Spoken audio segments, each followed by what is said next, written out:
राजकीय विश्लेषक रविकिरण सर आपल्या सोबत आहेत. सगळ्या बाजू तुम्ही ऐकल्या सर.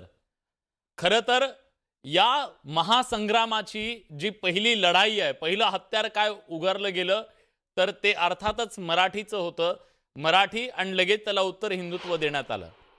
या पुढच्या काळात म्हणजे पुढच्या महिनाभरात ही सगळी राजकीय लढाई लढली जाईल.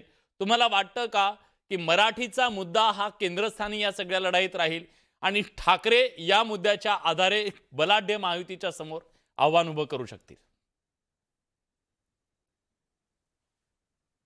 पण सातत्याने हा प्रचार जसं सचिन सावंत मगाशी म्हणाले, गुजरातचा उल्लेख केला त्यांनी. गेली काही दिवस आपण म्हणजे काही काही वर्ष बघतोय, की भाजपा कसा अन्याय करतोय, भाजपा गुजरातला उद्योग नेतंय, मुंबईचं नुकसान होतंय, मुंबईचं महत्त्व कमी होतंय. हाच प्रचाराचा भर आहे ना उद्धव ठाकरे यांचा आहे किंवा आता राज ठाकरे सुद्धा तीच भाषा बोलतील. त्यामुळे केंद्रस्थानी मराठीचा मुद्दा आपसुकच येतो.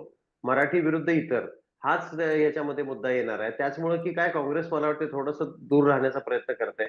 कारण काँग्रेसला देशव्यापी राजकारण करायचं आहे.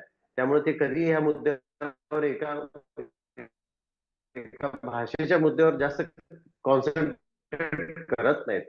त्यामुळं मला वाटतं की शिवसेना ह्याच मुद्द्यावर निवडणुकीत आहे. आता कुठल्या मुद्द्यावर? की गेली 25 वर्ष तुम्ही काय केलं मुंबईमध्ये? आता हा प्रश्न उपस्थित केलाय भाजपाने. हं, खरं तर हा प्रश्न काँग्रेसने उपस्थित करायला पाहिजे होता. पण काँग्रेसची अडचण बहुतेक अशी झाली आहे, की महाविकास आघाडीमध्ये ते एकत्र आहेत अजूनही. त्यांनी हं, काही ऑफिशियली आता सांगितलेलं नाही, की आम्ही महाविकास आघाडीतून बाहेर पडलोय. हं. मुंबईला गेल्या 25 वर्षात काय मिळालं हा प्रश्न विचारताना 17 ते 22 हा कालावधी सोडला. तर हां. मुंबईमध्ये गेल्या 17च्या आधी तर भाजप आणि शिवसेना एकत्रच होते ना. हं, त्यांनीच तर दोघांनी मिळून कारभार केलाय. दोघांकडे काही समित्या होत्या. पण काँग्रेसचा काही मुद्द्यावर अडचण होतीये. ही निवडणूक एकंदरीत विलास इंटरेस्टिंग होणार आहे. हो. केवळ मराठी नाही तर अनेक गोष्टी निघत राहतील भविष्यात, असं हं. मला वाटतं. सचिन सर मी थेट विचारतो. तुमची खरंच अडचण झाली आहे का? ना तुम्हाला इथल्या भ्रष्टाचाराच्या विरुद्ध बोलता येतं कारण मित्र सोबत आहे.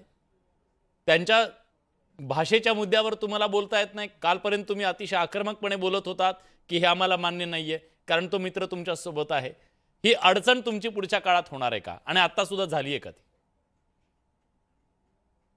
नाही, मला असं वाटतं आमची कोणतीच अडचण नाही. आमची भूमिका ठाम आहे. हं, भ्रष्टाचार 30 वर्षामध्ये जो झाला होता तिथे काही काँग्रेस नव्हती, त्यामुळे त्याच्यामध्ये त्या पापामध्ये आम्ही भागीदार नाही आहोत. हं, मुंबई महानगरपालिकेच्या निवडणुकीमध्ये मुंबईकरांना त्या मुंबई महानगरपालिकेच्या विकासाच्या संदर्भामध्ये किंवा त्याच्याशी संलग्न मुद्द्यांमध्ये तुम्ही काय केलं ह्याचा जबाब शिवसेनेलाही द्यायचा आहे आणि भारतीय जनता पक्षालाही द्यायचा आहे. तो काय आम्हाला द्यायचा नाही. आम्हाला विजन द्यायची आहे. ह्या लोकांनी जे काही केलेलं असेल त्याच्या विरोधामध्ये आम्ही काय करणार आहोत ते सांगतो आहोत. आम्ही विकासाच्या मुद्द्यावर बोलत आहोत. हे हिंदू आणि मुसलमान बोलतायत किंवा त्या ठिकाणी मराठी किंवा अमराठी हा वाद निर्माण करण्यासाठी कोणाला मारहाण होते आहे. ती मारहाण आम्हाला पसंत नाहीये. आम्ही कुठल्याही तऱ्हेच्या अशा हिंसक विचारांचं त्या ठिकाणी समर्थन करू शकत नाही आणि अगोदरपासून नाही केलं. हे नवीन काही नाहीये ना. हं. महाराष्ट्र नवनिर्माण सेनेला विरोध हा 2006 पासून त्यांच्या स्थापनेपासून आहे. त्यांच्या प्रत्येक कार्याला, त्यांच्या प्रत्येक त्या ठिकाणी त्या सिनेमाला त्यांनी केलं असेल त्यावेळेला सरकारमध्ये आम्ही असताना त्याला विरोध केलेला आहे. त्यामुळे हे काही पण विशेष ठाकरेंची आम्हाला शिवसेना